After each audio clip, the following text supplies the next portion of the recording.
and I do work for my name is Norma Realpe, and I work for the Disability Rights Pennsylvania. I work for my program is called WIPA, which stands for Work Incentive Planning and Assistance Program. I will test everyone at the end of this presentation. I'm going to ask, go pay attention. What does WIPA mean? It's on the screen, so jot it down. And again, WIPA is Work Incentive Planning and Assistance Program, and that's run through the Ticket to Work program. The goal of WIPA program is for helping individuals with a disability to be successful, to be self-sufficient, to help them today so they can be successful in the future. Okay. Here's an outline of the presentation. And before I go into the outline of the presentation, allow me to reiterate the importance of keeping your personal information private and confidential. Please do not ask me specific questions to your scenario or to a friend, a colleague, or your daughter, your son, please. If you need specifics, then I ask that you call Ticket to Work and put in a referral so you can get individual counseling, personal counseling. Okay. So again, please do not share anyone's scenario in this setting. Questions? Okay. So what I'm going to discuss tonight is why should we work, common concerns. What is DRP benefit counseling program? What are disability benefits program? Work incentives for SSI, SSD. There's some folks that get both benefits. Why? What is Ticket to Work program? I'm going to touch briefly about protection and advocacy for beneficiaries of Social Security, also known as PATH. Okay. Anyone answer, please. Why should we work? Don't be shy. Come on. Why should we work? You may unmute yourself. One at a time, please. Why should we work? To earn money. Right. Earn money. Excellent. Yeah. Earn more income. Gain independency, right? Learn new skills. Enhance current skills. Meet people. Socialize, right? Okay. What are the common concerns? Well, as a CWIC, I could say the common concerns that I hear every day. What will happen to my benefits? What about my child's benefit? What happened if I start working and then stop working? What about my skill sets? Maybe my skill sets are outdated. Do I need training and so forth? And so what is WIPA, Work Incentive Planning and Assistance Program? Well, WIPA is basically promoting self-sufficiency, helping and assisting beneficiaries of Social Security to understand their benefits. Okay, this is a free and voluntary program, so no one is mandated to participate into this program. No one. You can participate if you want, but we do encourage those who are about to work to go through the WIPA program so they can get a better understanding how their federal benefits are going to look like. Okay, we are trained, so the disability WIPA team is trained by Social Security, so we are trained by them. Okay, we need to know the disability benefits and other federal benefits. We can answer various questions about disability benefits, okay? And we also can host benefit literacy seminars such as this one, okay? There are two Social Security benefits that we, under the WIPA program that we discuss. The first one is Supplemental Security Income, also known as SSI. The second one is Social Security Disability Insurance. Some folks receive both, and those beneficiaries are called concurrent beneficiaries. Okay, here are the benefits side by side. Two different benefits. Okay, as you can see on the screen, supplemental security income. The supplemental security income is like a welfare form of benefits, a need-based program. Okay, and the amount is already established. For an individual on SSI, they get $967. And then the state of Pennsylvania provides $22.10. So the grand total of an SSI individual benefits is $989.10. Now, a couple's rate, someone who's married, the rate is for the couple's rate is $1,450. And then the state supplement is $33.70, which brings me to $1,483.70. Now, the SSI benefits, the health insurance is called Medicaid. Okay. Any questions? Okay, I'm going to go to the other disability benefits. So the other disability benefits is called Social Security Disability Insurance, SSD or SSDI. And the SSDI is based on one's work history. So one can get their own benefits, or a beneficiary can get it from their parents, or a disabled parent, so a child's collecting against a parent or a spouse. And the amount varies from person to person. Now, the health insurance is Medicare. Okay, now someone on SSDI has to wait a 24 months waiting period to be eligible for Medicare. Okay.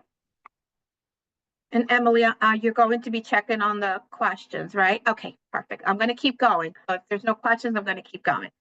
So one of many important factors that we address in the WIPA program is folks who are working or about to work is to report. Report. And you may ask, how do I report? Well, the first initial reporting is you calling Social Security, you're calling your local field office and say, hey, Social Security, my name is blah, blah, blah, blah. I'm going to start working. I'm going to work at the ABC company. I'm going to start January 17th. I'll be earning $17 an hour. I'm expected to work 20 hours a week. And my job title is a custodian. So that's the first initial reporting by calling Social Security. The follow-up is in writing. What you do is, and what the WIPA team, what we do, we help them to report in writing. We have the forms, we have the language, we can help them to report in writing. So in the reporting efforts, the writing reporting efforts is that you have to have your pay stubs, okay? So we always tell our clients, our beneficiaries, that please work on obtaining pay stubs, because Social Security will require the beneficiary to have his or her pay stubs, okay? So that is very important. Once the beneficiary has been reporting to Social Security, then there are online apps, there are smart apps that you can report, but it takes a couple of months to have that accessibility to report online. And for SSDI, you can report online using My Social Security account. And then the SSI folks can use the smartphone app. And again, like I said, you can, the initial call is a phone call, reporting verbally, and then in writing. Okay.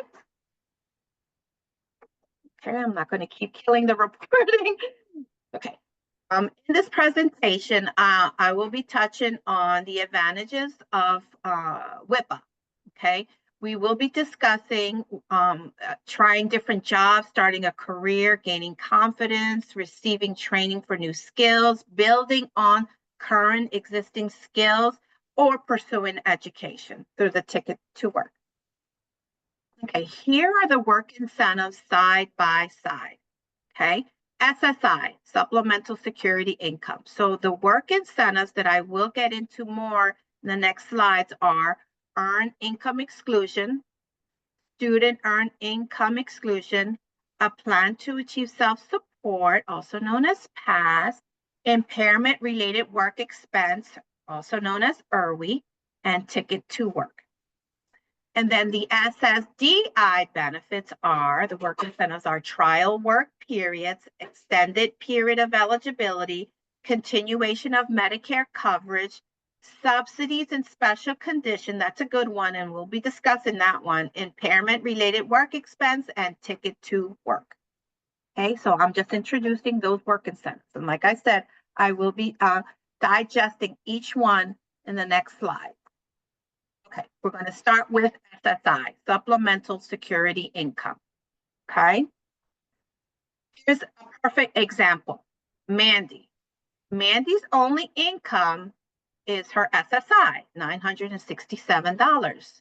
She's considering to work, to take a job, earning $1,200 a month. Okay, she's worried about her benefits. So what do I tell Mandy? Well, her and I were talking about how her employment will impact her benefits, and this is how I show her. And we are figuring out, because the SSI is a poverty benefit, welfare form of benefits, Social Security does adjust the SSI based on gross earnings. And here, how Mandy's earnings will impact her SSI. And remember, I had mentioned that there's work incentives. Well, here's the first one, general income exclusion of $20, and then there's an earned income exclusion. In other words, that Social Security will not count $85 from her earnings. So how do we figure that? Well, she said earlier that she will be grossing $1,200 from her job, right? So we subtract $1,200 minus $85, okay, equals $1,115. The second step is that once we subtract the $85, we divide the remaining by 2. So that means that Social Security counts half of her earnings. So half of her earnings is $557.50. So instead of Social Security accounting for all of her earnings, the $1,200, what did I do? I'm so sorry. Sorry. Sorry. Oh my goodness. Okay, instead of Social Security accounting for all of her gross earnings, they won't. They only account for half of her earnings. So then the second step, so bring your eyes to the second step, it says we have to figure out her adjusted SSI payment. So her base SSI rate minus her total countable earnings. So the SSI is $967 minus half of her earnings, which brings her to $409.50. Okay. So even though her SSI is adjusted, okay, she's still collecting more at the end. Why am I saying that? Well, she started at $967 from her SSI only. But if you look at step 3, her gross earning plus her adjusted SSI, she's actually gaining. So it does pay off for an SSI person to work. Any questions? I received a message, and it says the adjusted gross should be $1,200 plus the 409, or should it be the 1,200 plus 557 as shown on the slide? Okay, so it's 1,200, that's her earnings, right? We Right. subtract $85, which brings me to 1,115, right? And we divide that by 2, which is $557.50. So that's half of her earnings. Right. So now we get her SSI amount. Her SSI is 967. That's for this year's amount. We get 967 minus half of her earnings, 557.50. So her adjusted SSI will be 409.50. Right, so I guess just to confirm, on step 3, Oh, you're right. would the Yes, financial outcome be the 1,200 plus yes, 409? Okay, I yes. guess that My was the apologies. My clarification then. apologies. Yep, that's a typo. Absolutely. So that would mean that her 1,200 plus 409.50. Yep. She would have more money at the end of the month. So yes. So the point is that yes, it is better for an SSI person to work. Now her Medicaid will stay intact. There is no effect at all. We do have a question. It says, Mhm. why is it the 557? I guess, Yeah, that was that a it was typo. kind of us Yes. reiterating that. We do have a question if the same policies apply to a representative payee. I guess if we want to seek some further clarification, because I know this is specifically an individual earning income, if they were to obtain employment and then also have a SSI benefit, and how the SSI would be adjusted. Daisha, I don't know if you wanted to clarify your question. Yes, please. I'm not understanding. And remember, specific situations, please, if you need more information, you can definitely contact us directly. Um, but We I'm might not come back. understand. But I will say, if you're referring to a rep payee who's in charge of their child or in charge of another person's benefits, is that what you're asking? Yes. Oh, okay. So the rep pay is basically they are responsible with reporting the individual's work. So this formula, these steps is still the same. If it's a person's SSI, that is the SSI methodology. And they're responsible to report to Social Security that the individual will be working. And I'm going to touch on the reporting again at the end, but I'm not sure if I answered your question.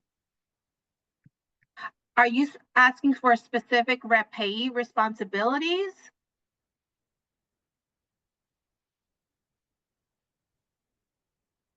Oh, are we frozen? No, she did say, thank you for the clarification. So, Oh, okay. Okay. if there are further questions, feel free to put them in the chat, and that way we can, get some Yeah. clarification if needed. But you can continue, Norma. Okay. So let's say, hypothetically speaking, we're talking about Mandy. So let's say Mandy decides to go full time, and we did the calculation, and it brought her to her step 2 that her SSI is not $409.50, but rather zero. Okay, that means that no SSI payments because her earnings are too high. Well, don't worry. This is what we'll be telling Mandy, and if she has a rep pay, don't worry. There's a safety net called 1619B. The 1619B allows the SSI individual to keep their eligibility, to keep their Medicaid for 12 months. In addition to that, if their earnings are below the state threshold, look at the second bullet, 50,536 gross annually. That's pretty high. That's cool. That's fantastic. Their Medicaid will stay intact. So if they fall into that criteria, and again, there are yearly salaries under the 50,536, they keep their Medicaid, okay? And they can keep their eligibility for 12 months. And these are the types of counseling that I would be providing to Mandy. So there are safety nets in place to help SSI folks. Questions? You're good. Okay. Okay. Medical assistance for workers with disability, okay, also known as MAUD. It's run by the state. not Social Security, but rather the state, the county assistance office. Okay. MAUD is another health insurance. It's like it falls under the umbrella of Medicaid. Medicaid is the umbrella, and then it falls under that umbrella, MAUD. And Medicaid has many medical products, and MAUD is one of them. Now, there are folks that are earning, let me go back, over 50,536, then I would say to them, don't worry, here's another safety net. Yay, MAUD. So if they're making over the state threshold, MAUD could be an option. Okay, it could also be an option for my SSDI folks. I'm not going to talk about the SSDI yet, but MAUD is another safety net. There's a lot of clients that I work with that have waiver, okay, and they need to keep their Medicaid eligibility. Well, MAUD would be an excellent option. Okay, now, MAUD, there is a cost for folks. It's a 5% of their countable monthly income, okay? But it's way less than the marketplace. And of course, they have to follow the protocol, which is they can't have no more than $10,000 in their bank, and they have to fall into under the 250 federal poverty level, which most cases clients they do. Okay, so what I want to say is there are safety nets in place to help people on SSI and SSDI to have health insurance. Okay, questions? Okay, all right. Next, work incentive, plan for achieving self-support, also known as PASS. Now, a PASS is for an SSI recipient who wants to set money aside. For example, they want to go to college, or they need to modify their vehicle, or their office space, or they want to, let's say they want to, the school, let's say they want to open a food cart. Now, with the PASS, you can do that. Now, let me explain. A PASS, you're basically telling Social Security that you have a goal, and your goal is to get off SSI. In addition to getting off SSI, you want to be either trained, educated, you want to open up your own business. Now, I will say that the PASS is very strict, but I do encourage anyone who on SSI who wants to pursue an education, pursue a goal, absolutely apply, because it will help you to become self-sufficient. And basically, a PASS will permit an SSI individual to accumulate resources, money, because they have an approved path. Now, we can help clients, that SSI individuals that want to apply for a PASS should they have a goal to achieve. And again, it's money. You're putting money aside for this PASS, for this goal, for you to achieve. Now, it is an application process, and we can help. Okay, questions?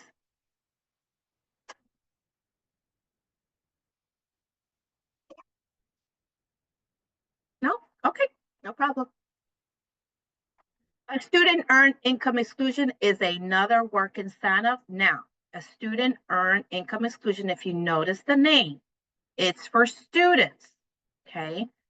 Any student under the age of 22 from grade 7 to 12 who is attending at least 12 hours a week, okay?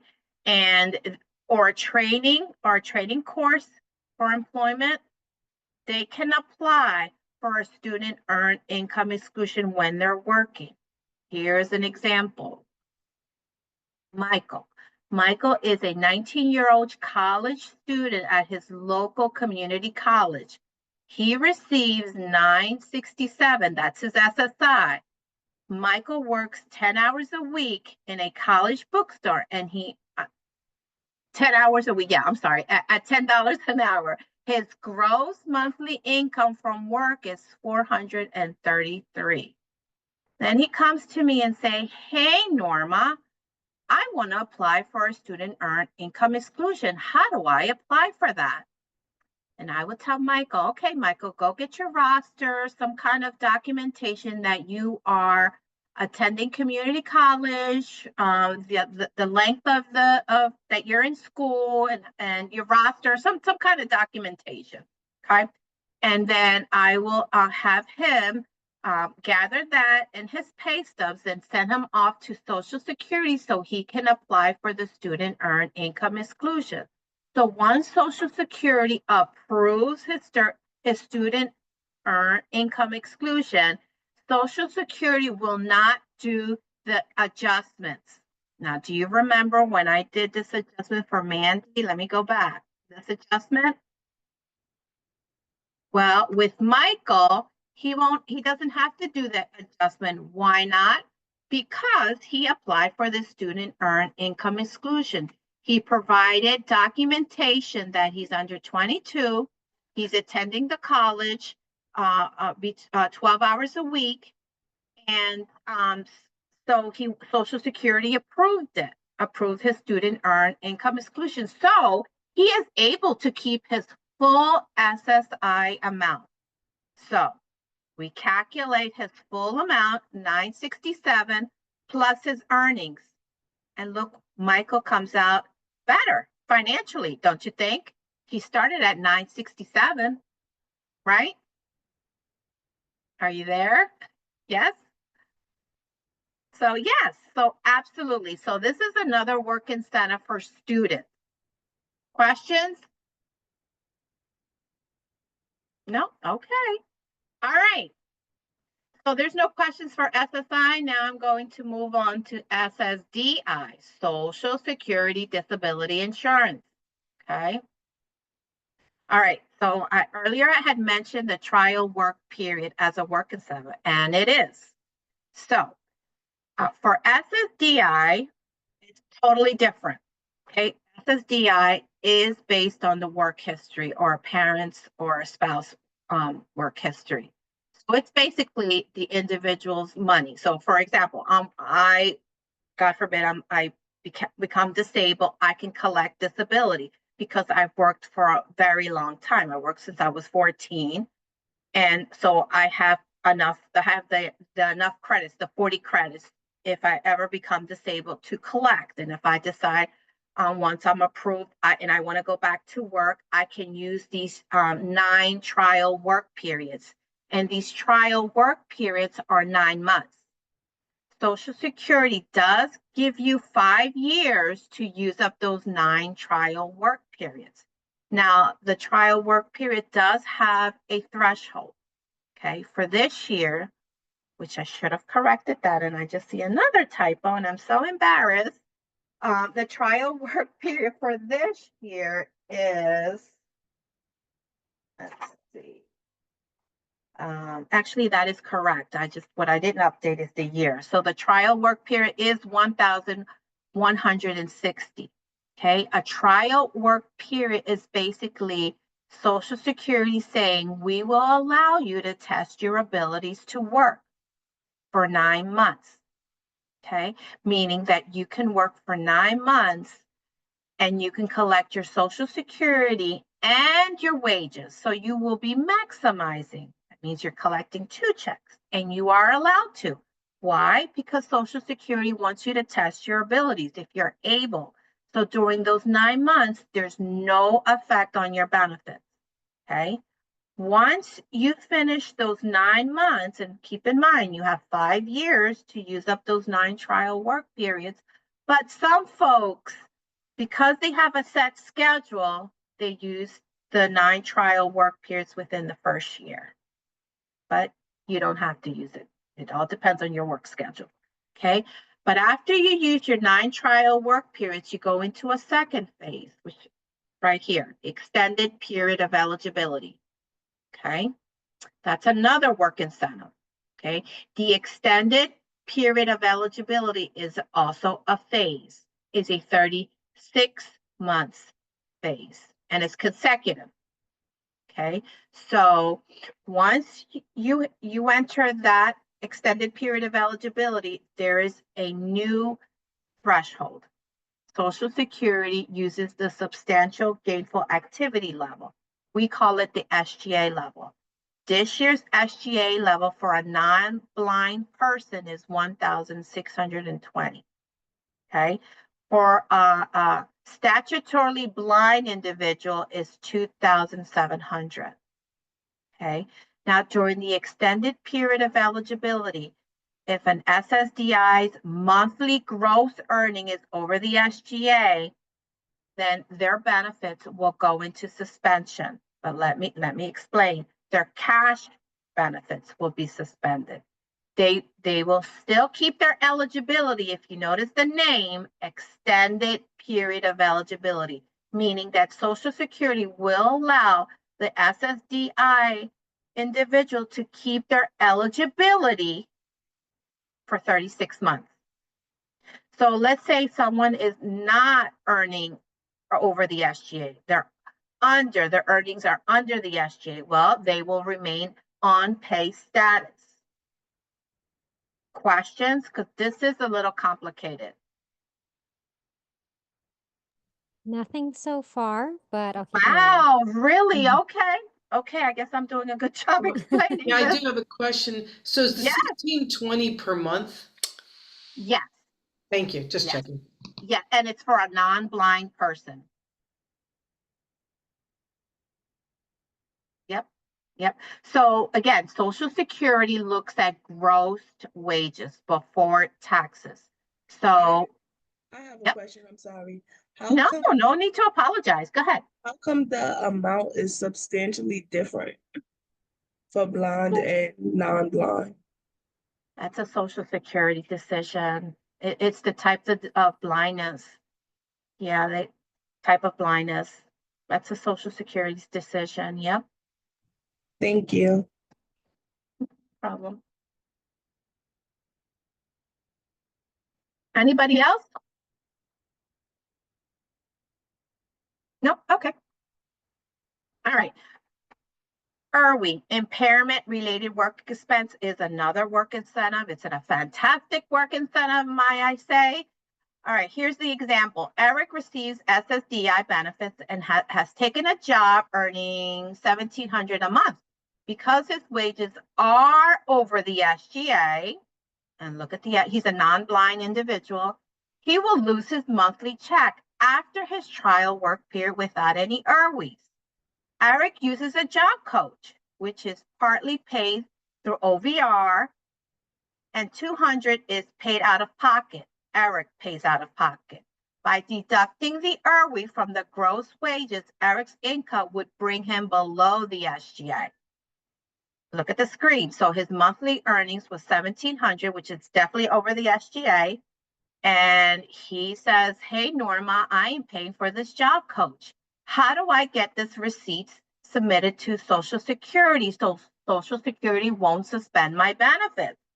And I'm going to say, excellent. Thanks, Eric, for letting me know. This is what you need to do. Make sure you have the receipts or any kind of documentation of what OVR is paying and what you are responsible.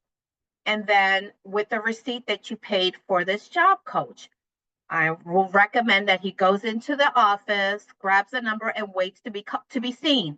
And mention, and I probably will give him the fact sheet of IRWIs and say that you want to apply for an IRWI. You want the IRWI placed in his record because he will be spending the $200 every month. So instead of Social Security suspending his SSDI, Social Security won't.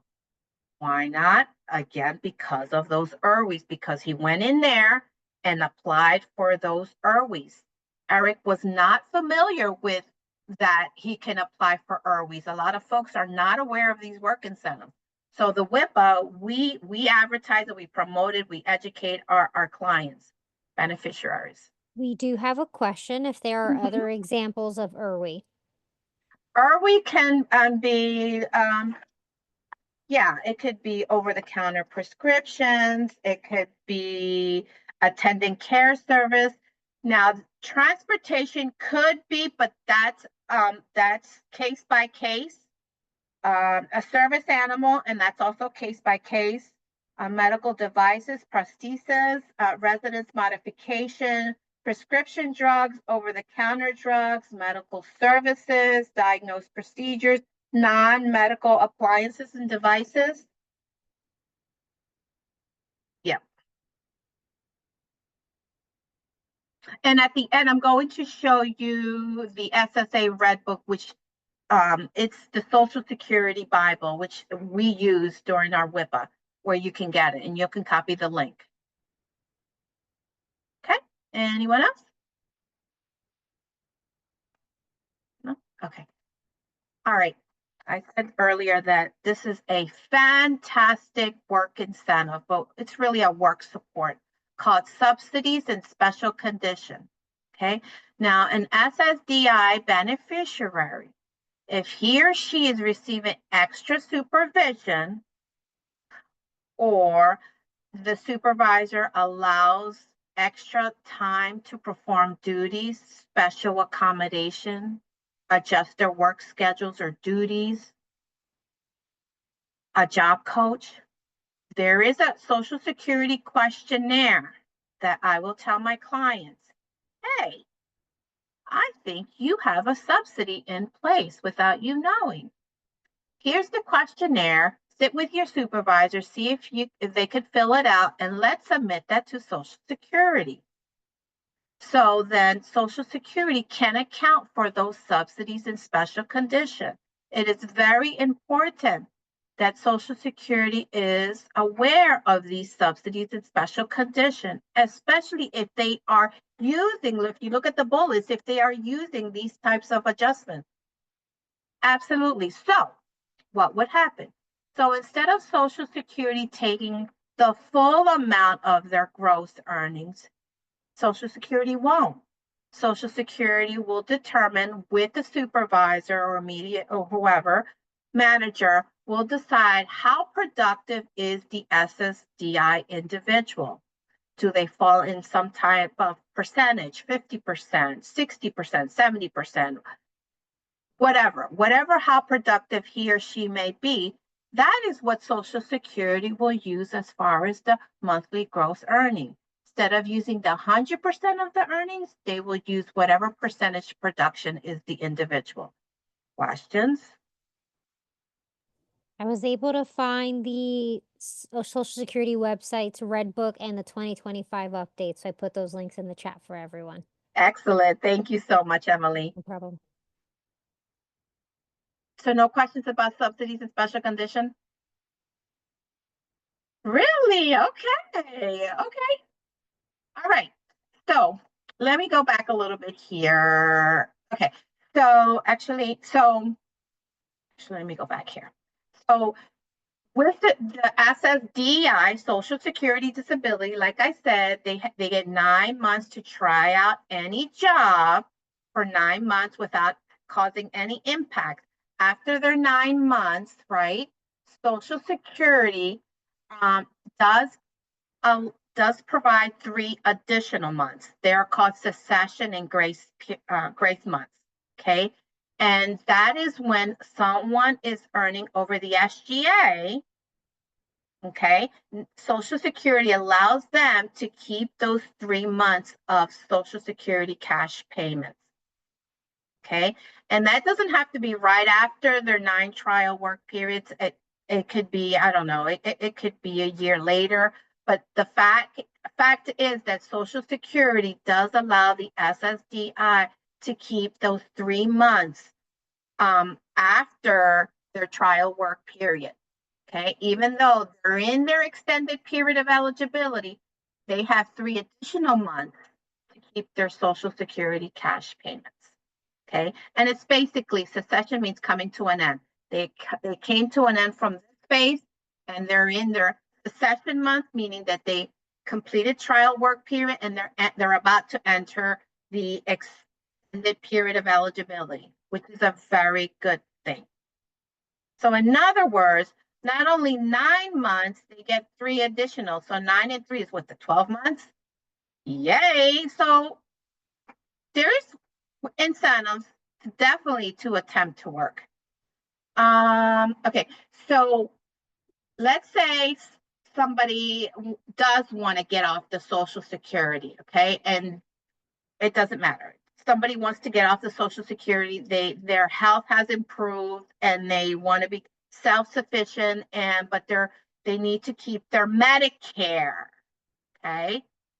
So Social Security has put another safety net in place called the continuation of Medicare coverage, okay? And that is, again, another safety net, a safety net for an SSDI to keep their Medicare for 93 consecutive months. Yay! And that clock starts right after the trial work period. So that's 7 years, 9 months. And they get to keep Part A, Part B, and if they have Part D. Now, during this 93 months, the SSDI individual does need to pay for their premium. This year's Part B premium is $185. So even though they're not receiving any cash payments, they're only paying for their Medicare coverage. Make sense? Which is awesome because a lot of folks worry about Medicare coverage. So there it is. Pretty generous, I think. Okay. All right, so let's say that, let me use Eric, because he's my SSD beneficiary. Let's say that Eric completed, I'm going back, completed the 9 trial work periods, and he successfully used his succession into grace months. He's let's say working for 3-4 years and he became, let me go back, became ill. He had to let go of his job. He comes back to me and say, hey Norma, my disability has been aggravated. I am going to have to let go of my job. I can no longer work. And I'm going to say, I'm sorry to hear that. Don't worry, you can get right back on your benefits using this work incentive expedited reinstatement. Yay! So I have the form. It's an SSA 795 form that I will give Eric, my client, to apply for this expedited reinstatement. So he can request from Social Security to reinstate his cash payments because he's no longer working. So in other words, any SSDI who's worked less than 60 months and needs to be reinstated, they can use this work incentive. And we help our clients to apply for that reinstatement. Questions? Wow, okay. Okay, now I said earlier that some folks receive SSI and SSDI. Those work incentives that I mentioned pertains the same to the concurrent beneficiary. Okay. Ticket to work. Now, ticket to work is a two-sided service. I like to use like a coin, heads and tails. The front of the ticket, a disabled individual can receive employment services through OVR or an employment network. So they could assign their ticket through OVR or an employment network. Okay. Now, the back of the ticket is WIPA, is me, benefit counseling. Okay. Yeah, like I said, ticket to work is free. It's voluntary. You don't have, nothing is mandated. You can participate or not. But if you are working, I strongly encourage to participate so the beneficiary can understand the work incentives and the policies and procedures. Okay. Not everybody wants to get off the benefits, and that's okay. We also help beneficiaries to understand their progress. So that's basically it. And then the examples of the ticket to work, especially the employment piece, they're able to test their skill sets, their interests. They could receive resume preparation, interviewing skills, job search, placements, the work incentive counseling, which is me, DRP, and job coaching through OVR or an employment network. This is a great website, Ticket to Work. I call it the cookie jar because there's so many links. There's success stories, there's fact sheets, there's a whole bunch of tabs that you can look about SSI, SSD, and like I said, success stories. There's webinars, there's groups in there that you could have conversations. There's so much. So that's why I call it the cookie jar, because there's a good stuff in there. So check it out, write it down. Okay. Protection and advocacy for beneficiaries of Social Security. So within the disability rights, there is a PAVS, there's that department. So they provide advocacy for the workplace accommodation, advocacy for OVR services from employment network or state, local rehabilitation, and they also assist beneficiaries to remove barriers. Okay, any questions about protection and advocacy? Like an example of advocacy, let's say there's there's some work barriers in work and they need accommodation. They will call in our company, Disability Rights, our intake, and that's the phone number. And the beneficiary will report that there's a barrier in their workplace, in their job, or there's a barrier in OVR or an employment network, stuff like that. Okay. And here's the Red Book, but you have it. I'm glad, Emily, thank you. That's the website for the Red Book, and that's what we use, the Red Book. That's what I use every day. So people may ask, how can I get counseling for my child? Or how can I get counseling for myself? You need to go to our front door. And what is our front door? Ticket to Work. Because this is the Social Security program, everybody must go through our front door, which is the Ticket to Work helpline. So you would call at 866-968-7842 and put in a referral, or put a referral either for yourself or your child, for a friend, for whomever needs the benefit counseling, and especially if the individual is about to start working. We do Okay. have a question in the chat, Norma. Okay. So we have, what do you recommend for someone with out-of-date skills or a large gap in employment? An example would be an adult receiving SSI for a minor child looking to rejoin the workforce. OVR would be the stepping stone. The Department of Labor, the Office of Vocational Rehabilitation. Absolutely.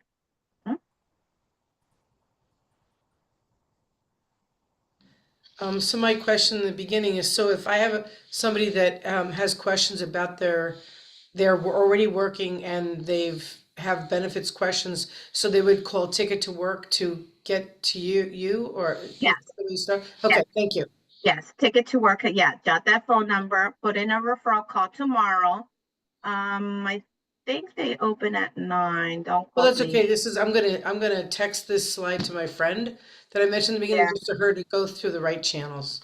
Right. So this is the correct channel by calling the Ticket to Work helpline and calling them. They will get triage when they call, and then the referral will come into us.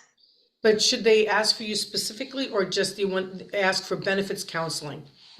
Yeah, benefit counseling, WIPA, Okay. interchangeable words. Yeah. Which brings me to, hold on. Test time. What is WIPA? Anybody? Work Incentives Planning and Assistance Program. Yes. So that's it. That's basically it. Although we didn't touch about waiver services, but I will say that that's a state benefits which falls under the Medicaid product. We do know state rules, and we know income, we know eligibility. So we do talk about state benefits. State benefits are food stamps, housing, TANF, LAHI. Am I missing anything else? I did say food stamp, SNAP, the Medicaid. So we do know income eligibility, resource eligibility. So when we meet with our clients, we do ask for their state summary. It could be a snap picture of their app. We just need to know what type of benefits they have. So in our counseling, we are touching on those benefits as well, because state benefits does have impact, especially with the wages. So we talk about that. So we do ask for state, like the last letter that they may receive, or like I said, a screenshot of their benefits. So we can then, again, in our counseling, we touch on income eligibility and how to stay under the limit, especially my waiver folks. They worry, parents, I hear that a lot, that the parents don't want their child to lose the waiver, the Medicaid waiver, and there are income limits, and their calculation is totally different from Social Security. So we talk about that, and we are also trained. Yeah, so yeah, but those are state benefits. Okay. Do you have an example of that? A lot of us. Waiver? Yeah, the wage limitations for waiver Yes. participants. Yes, so waiver, let me bring that up. Give me 1 second. What's faster, my computer or my sheet? Let's see. Yeah, so waiver, are we still recording? We Whichever are. one. Yes.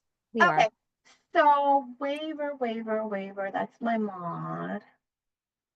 Waiver in their gross income for waiver is, and that's the whole countable income, their SSI if they get, or if they're getting SSDI, or both.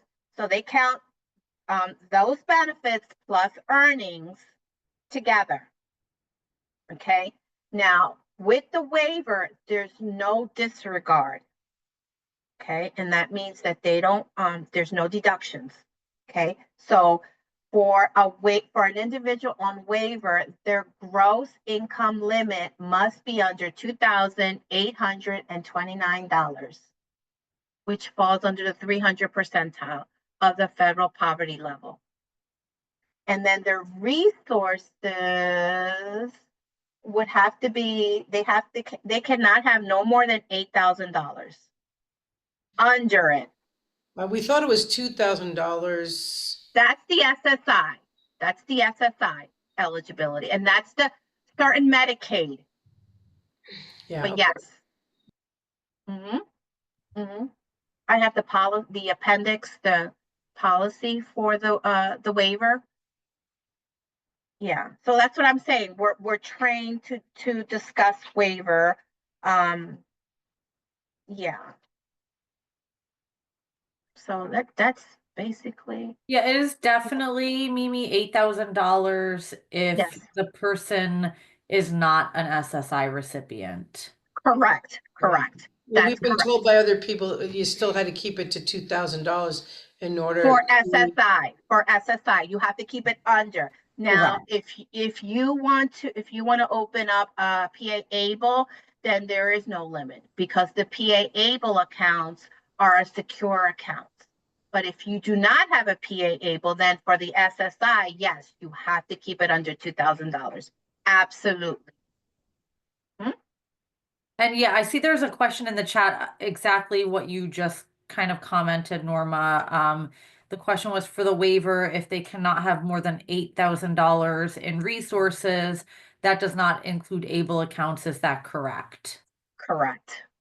So if the individual has an ABLE account, then the state must ignore that PA ABLE. They'll say, okay, he has an ABLE. Okay, that there is no impact whatsoever because they have the PA ABLE. it's disregarded.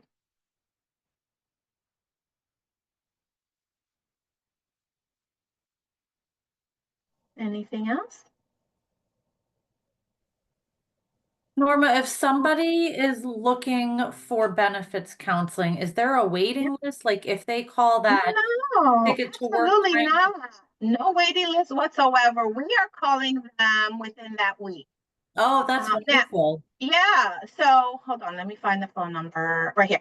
So, but if they call Friday, we're not calling them on Monday. Sure, that's fair.